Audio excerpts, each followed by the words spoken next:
Assalamualaikum warahmatullahi wabarakatuh.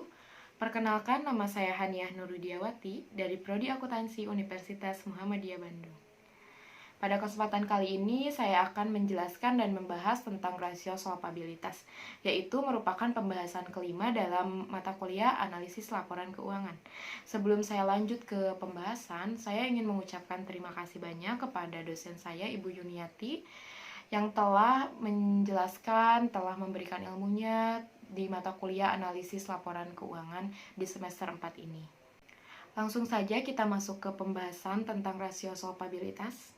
Dapat dilihat di PowerPoint yang sudah saya buat di samping saya, yaitu ada rasio solvabilitas, yaitu merupakan kemampuan perusahaan untuk memenuhi kewajiban-kewajiban jangka panjangnya. Perusahaan yang tidak solvable adalah perusahaan yang total utangnya lebih besar dibandingkan dengan total asetnya. Dan rasio ini juga mengukur likuiditas jangka panjang perusahaan dan dengan demikian memfokuskan pada sisi kanan neraca. Dan juga ada beberapa macam rasio yang bisa dihitung, yaitu ada rasio total utang terhadap total aset, dan ada rasio utang modal saham, ada juga rasio time insert earned, dan juga ada rasio fixed charge coverage. Selanjutnya langsung saya akan bahas tentang macam-macam rasio yang bisa dihitung. Sesuai yang sudah saya tadi katakan sebelumnya, ini adalah rasio-rasio yang bisa dihitung. Rasio total utang terhadap total aset itu adalah rasio yang pertama yang bisa dihitung. Merupakan rasio yang menghitung seberapa jumlah dana yang disediakan oleh kreditur.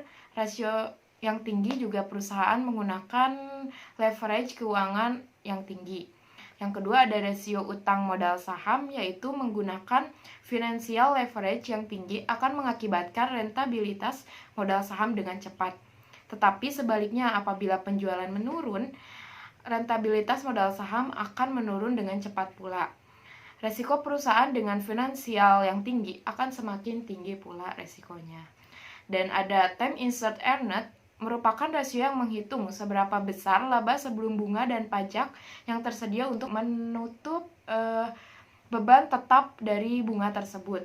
Dan yang terakhir ada fixed charge coverage, yaitu merupakan rasio yang menghitung beban tetap total termasuk beban tetap dan mengurangi kemampuan utang perusahaan. Beban tetap tersebut mempunyai efek yang sama dengan beban bunga. Selanjutnya, di sini saya akan menerangkan tentang rumus-rumus dari rasio yang dapat dihitung.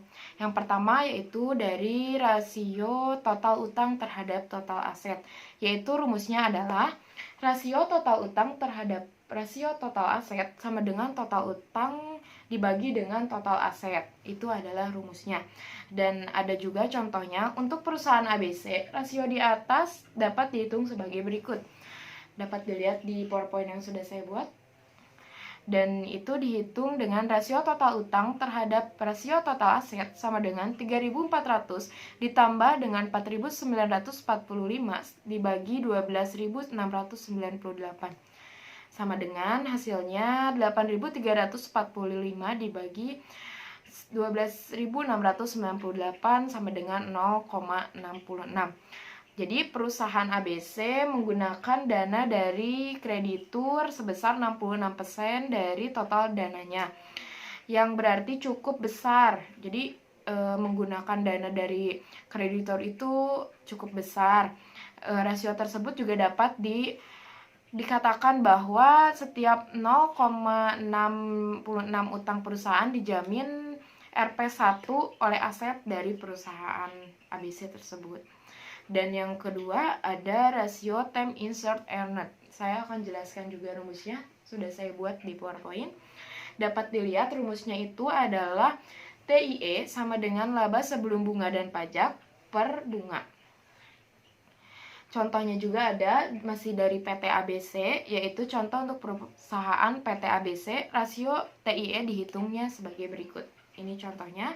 Dihitungnya yaitu TIE sama dengan 1473 per 303 sama dengan 4,9. Jadi perusahaan ABC mempunyai laba sebelum bunga dan pajak yang besarnya 4,9 kali dari beban bunga.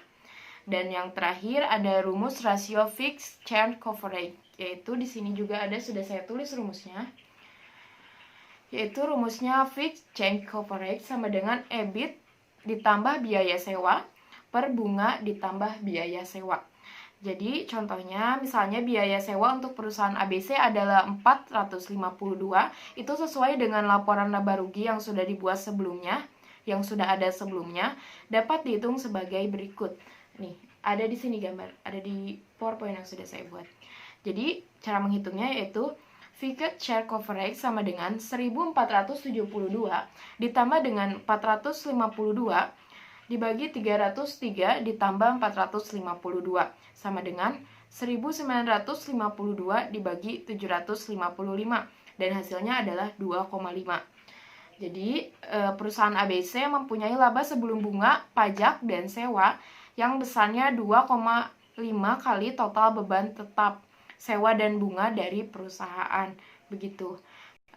Sekian mungkin penyampaian tentang rasio solvabilitas dari saya. Mohon maaf bila banyak kesalahan, bila ada salah kata dan banyak kekurangannya. Terima kasih untuk yang telah menonton. Bila ada kekurangan boleh di komentar di kolom komentar. Jangan lupa buat like, comment, and subscribe. Dan terima kasih banyak. Assalamualaikum warahmatullahi wabarakatuh.